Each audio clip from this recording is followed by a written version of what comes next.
Assalamualaikum. Bagaimana kabar kalian? Semoga Allah selalu melindungi kalian dimanapun kalian berada ya. Bagaimana? Masih semangat belajar di rumah? Dimanapun kalian belajar harus tetap semangat ya. Belajar bisa dari manapun, salah satunya dari video ini. Mau tahu apa yang akan kita pelajari? Yuk kita simak bersama-sama video ini. Kalian tahu tidak bahwa negara kita, Indonesia, itu memiliki pasokan air yang cukup banyak. Karena Indonesia memiliki banyak sungai, danau, laut, dan juga air terjun. Nah, masyarakat Indonesia dapat memanfaatkan sumber daya alam tersebut. Salah satunya adalah memanfaatkan sungai yang beberapa di antaranya dibangun bendungan dan dimanfaatkan sebagai pembangkit listrik.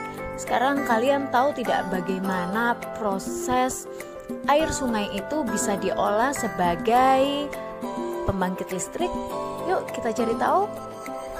Nah, coba perhatikan. Ini adalah aliran sungai dan ini adalah pembatas yang melintasi sungai. Kira-kira disebut apa ya itu? Benar sekali. Itulah yang disebut dengan bendungan. Bendungan berfungsi untuk mengumpulkan air yang akan dialirkan, yang dapat digunakan sebagai irigasi untuk mengairi sawah, ladang, dan lain-lain. Selain itu, bendungan juga dapat digunakan sebagai pengendali banjir loh. Air merupakan salah satu sumber kehidupan yang ada di bumi. Air dapat dimanfaatkan untuk membangkitkan listrik. Caranya adalah dengan memasang turbin-turbin listrik pada air terjun. Untuk membuat pembangkit listrik tenaga air, kita membutuhkan turbin, air yang deras yang dapat memutar turbin, dan juga generator yang akan menghasilkan listrik. Aliran air yang deras sangat dibutuhkan untuk membuat pembangkit listrik tenaga air untuk menggerakkan kincir pada turbin. Turbin yang terkena aliran air akan memutar generator yang akan menghasilkan listrik. Kemudian listrik akan disalurkan melalui kabel-kabel ke rumah penduduk untuk kebutuhan sehari-hari. Jadi, kita dapat mengetahui bahwa semakin deras aliran air, maka listrik yang akan disimpan oleh generator akan semakin banyak. Untuk saat ini, listrik hampir sudah menjangkau di semua rumah-rumah warga. Listrik dialirkan ke rumah warga melalui kabel-kabel yang dipasang oleh PLN. Kalian tahu apa itu PLN?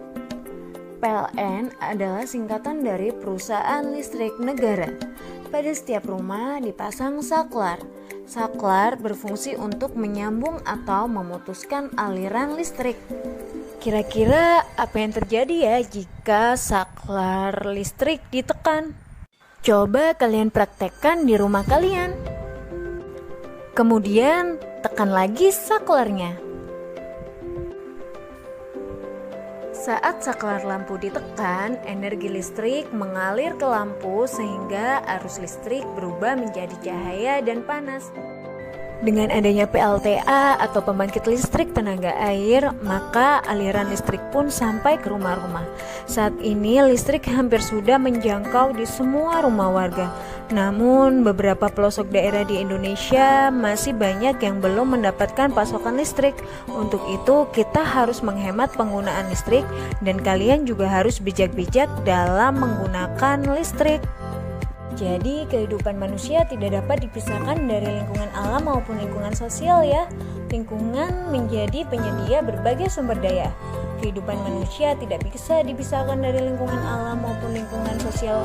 Begitupun juga dengan makhluk hidup yang lainnya.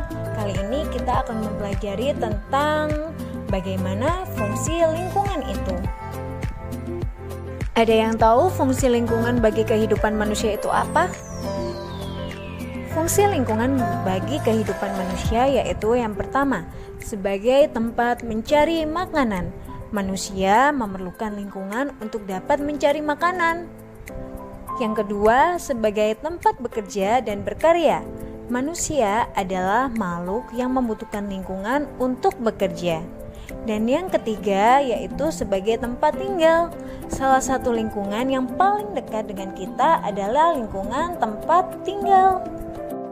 Wah, ternyata sebegitu pentingnya ya fungsi lingkungan untuk makhluk hidup. Siapa sih yang bertugas untuk menjaga dan merawat lingkungan? Ya, tentu saja itu adalah tugas kita bersama. Masyarakat sangat berperan dalam menjaga dan merawat ataupun merusak lingkungan. Jika masyarakat telah mempunyai kesadaran untuk selalu menjaga lingkungan, maka lingkungan kita akan sehat dan nyaman untuk ditempati. Oh ya, kegiatan menumbuhkan kesadaran untuk merawat lingkungan dapat dilakukan dengan berbagai cara loh. Salah satunya adalah melalui lagu. Yuk kita nyanyikan lagunya bersama-sama.